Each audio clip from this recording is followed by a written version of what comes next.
El Salam, Queen Phoenix Ramadan L. Jackson, back in the light of Al Brazeera Cyber Network.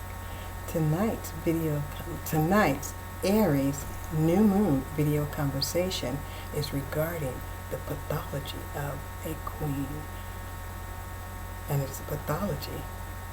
It's a pathological journey that all of humanity must take. So let's get started.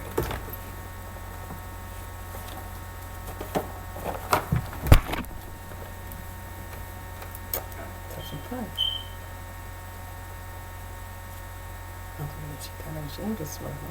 Ready? Okay. So, here we go. Okay.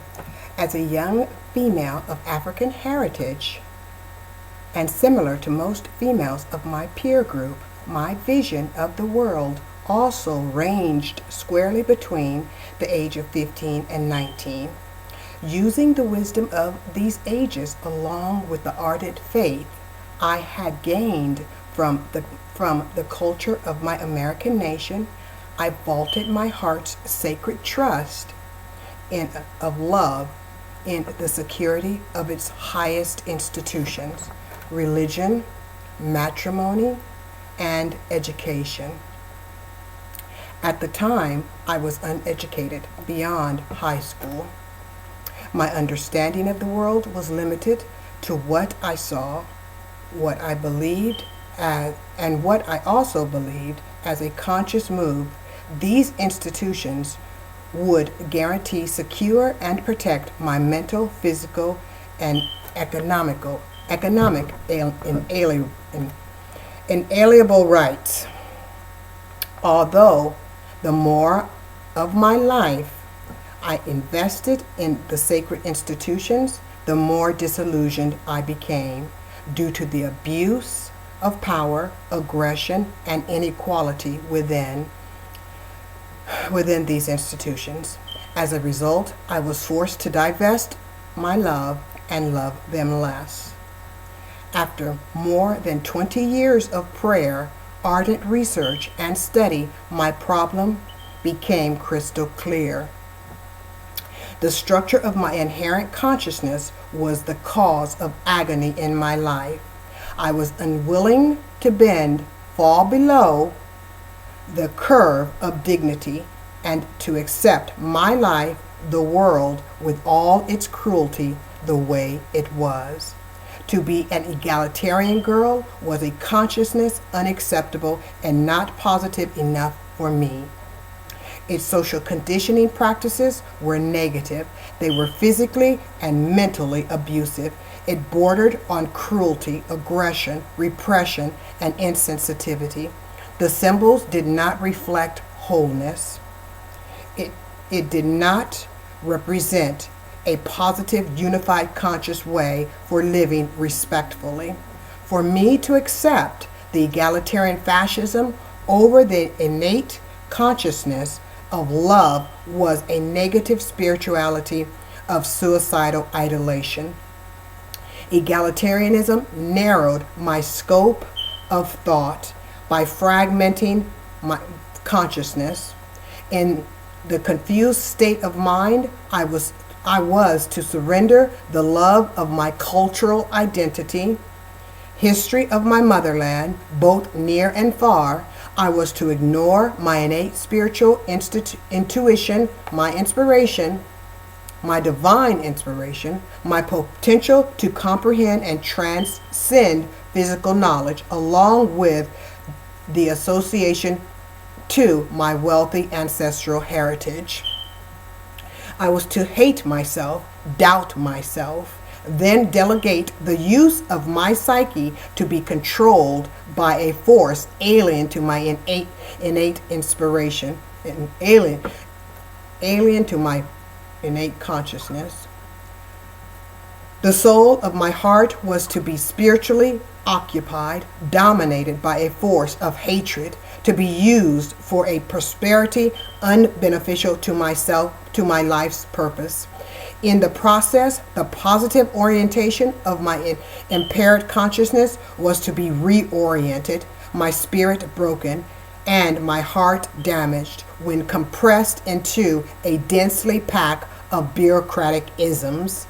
Then, amidst the overcrowding in the corny box, I was to view my life as inferior, valueless, then to the gallant valor of the theocratic compressing machine. I did not ride the retarded bus to school to accept such indifferences, for the Creator, Allah subhanahu wa ta'ala, blessed me with reasonable ability to discern right and wrong, and I was aware of it. I refused to conform, to accept the mental and spiritual ill health by allowing a system to dictate my consciousness, compressed flat as a raisin in the bureaucratic box, wherein all are stripped of their humane decency, is to be part of a package deal sacrificed to the egalitarian crest.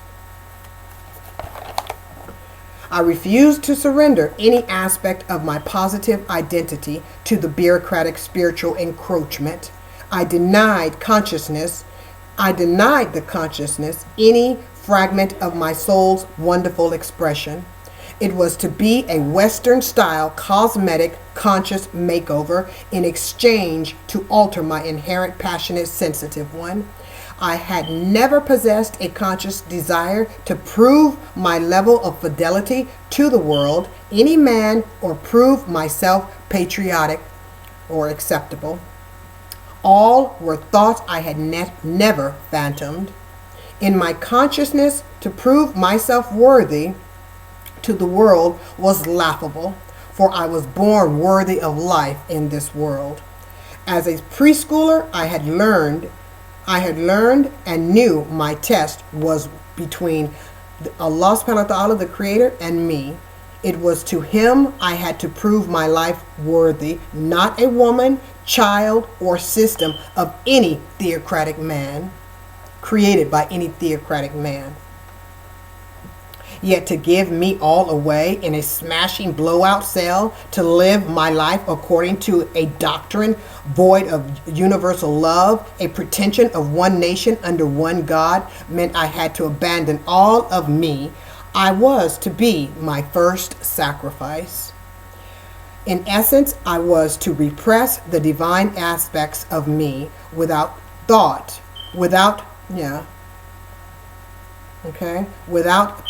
to become invisible, to live in the non-existent status and to be no more. Egalitarianism is a negative consciousness that is not taught to be followed by direct word of mouth.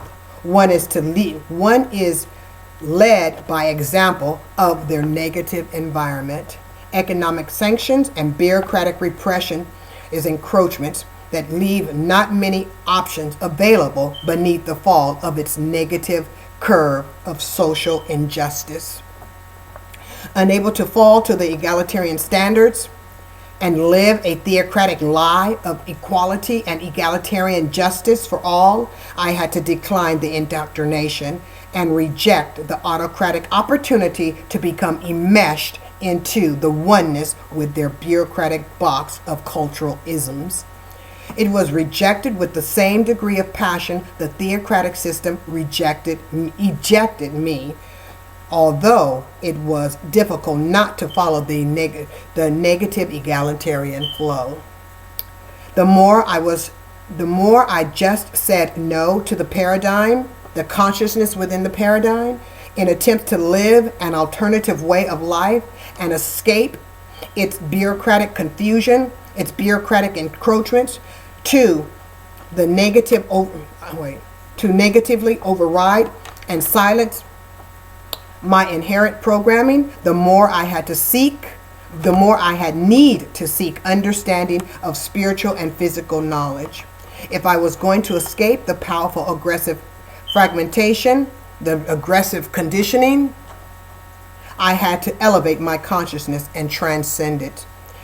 I was going to have to stay in the security and solace of prayer to protect my mind, not only from the encroachment, but I also had to control myself from its negative temptations.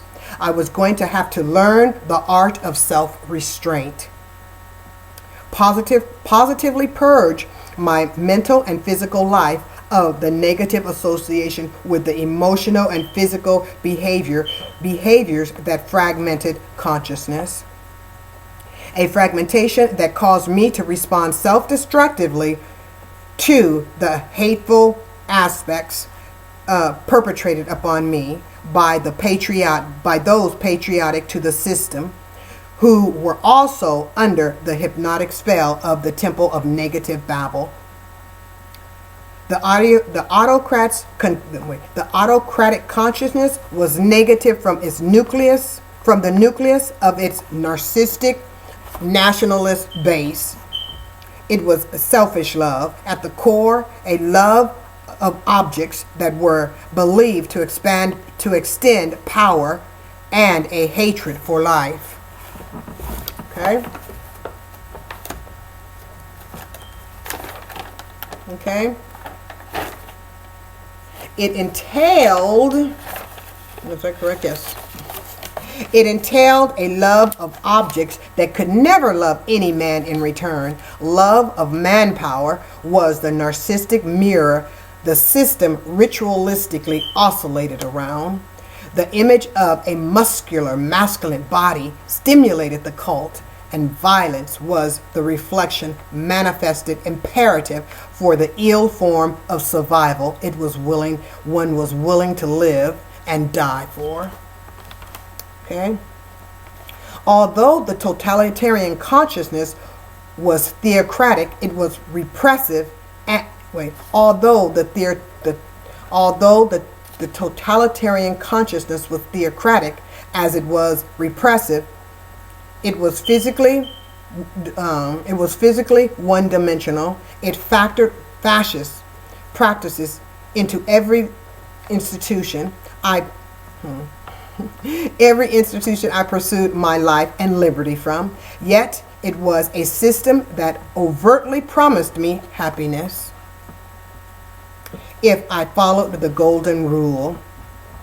While I resented the obvious negative consciousness, I was subconsciously affected by its stressful fragmentation.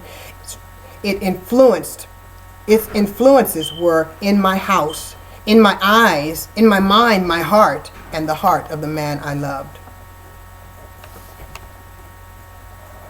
I had truly, truly loved. I uncontrollably moaned the painful loss of my social innocence, the perception that bonded me to my egalitarian illusion, the manufactured social alter ego I had relied on. Once truth is known, it is impossible to return to not knowing. The knowing fragmented my joy. I was both happy and sad about who and what I thought I was becoming.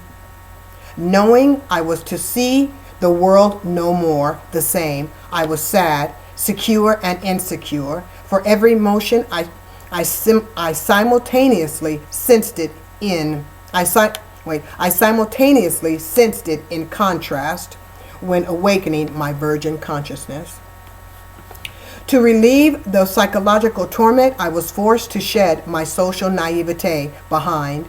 I had to consciously transcend the negative corporatist consciousness, bond with my spiritual self, enter my right mind, and be my inherent self, and purposely do the right thing.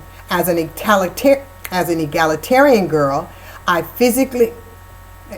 physical girl, every aspect of my natural being did not measure up to the autocratic design. I did not represent a single gold standard, a gold standard only 1% of the world's population only does. The game is about money, position, and power of the pen as it flowed through political policies, unleashing the fertile blood of millions. I had none of both, money nor power. I had not seen a penny in years, and I certainly had no visible authority over the world or in my home.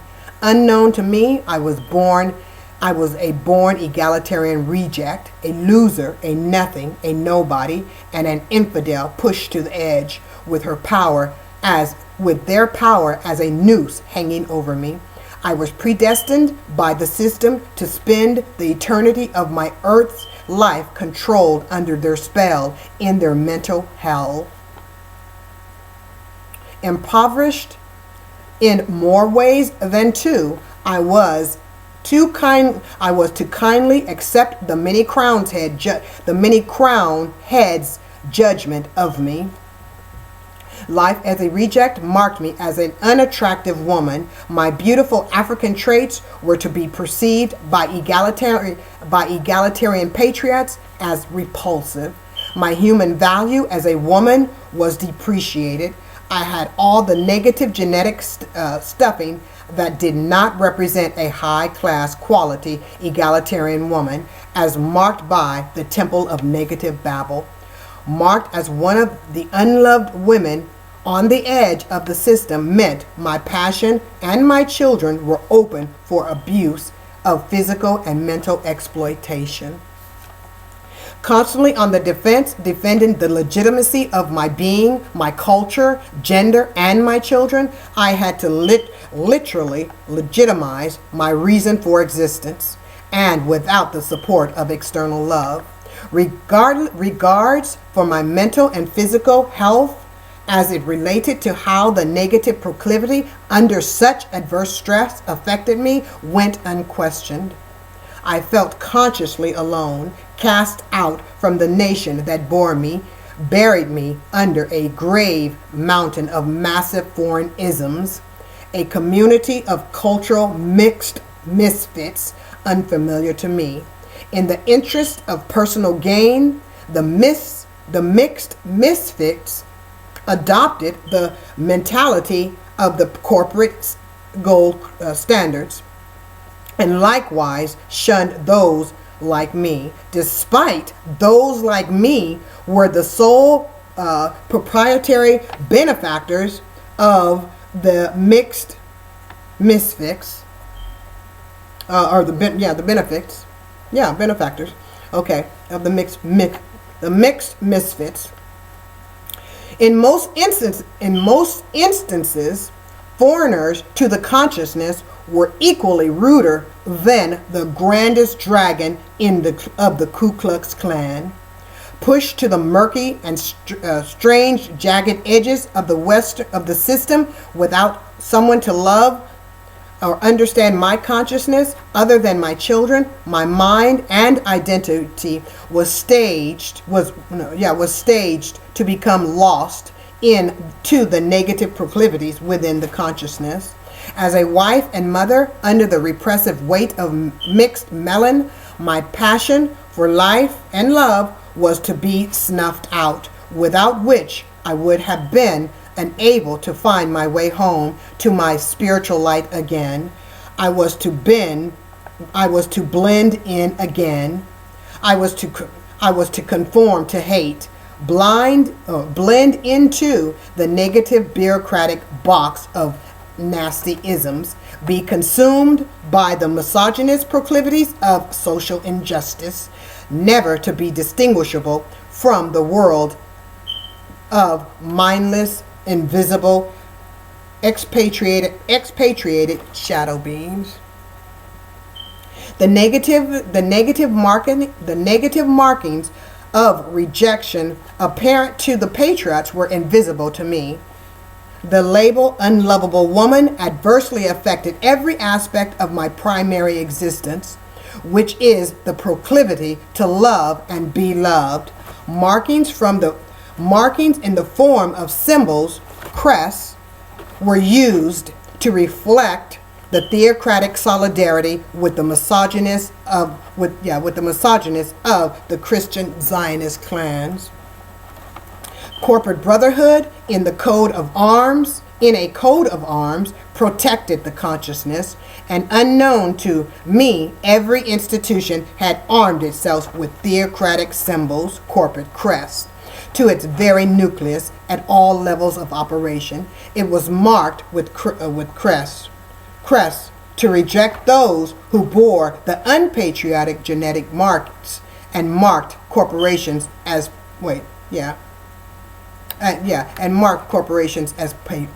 patriotic. The temple's duty is to post any symbol, crest, mark, or traits that represent anything counter to the corporate theocratic orientation. Today, in the 21st century, the consciousness of Islam is propagated to pose a dangerous threat to the corporate consciousness, because Muslim countries are wealthy in oil and consciousness, spirituality. In the time of the great kings, tobacco and cotton, the church was assigned such tasks as corporate alarmists. Today, it is the corporate mass media's responsibility to update the program promoting movies, documentaries, and they conduct dialogue that advise the patriots, those patriotic to the corporate crest, on thought or people to hate, harass, or intimidate. It alarms against consciousness that potentially threatens to interfere with the corporate orientation. Not only Islam, but also the interest of it. It not only warns against Islam, but also the interest in universal health care, reparations, universal wages based on a standard of living, because a minimum wage system based on a conglomerate bottom line should be eliminated altogether. It is an insult to the intelligence of humanity.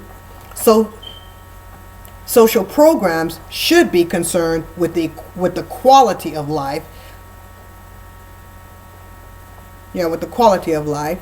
But many contemporary European progressive social programs, it is insulting to hear autocrats claim the Great Migration to the New World was to escape agrarian repression, and in the most technological or technologically advanced nation, okay, or the most technologically advanced period in human history, yet they have the most repressive social programs, a social program whereby you make $1 and we take $1. That's the type of program it is. We're going to go to video 2.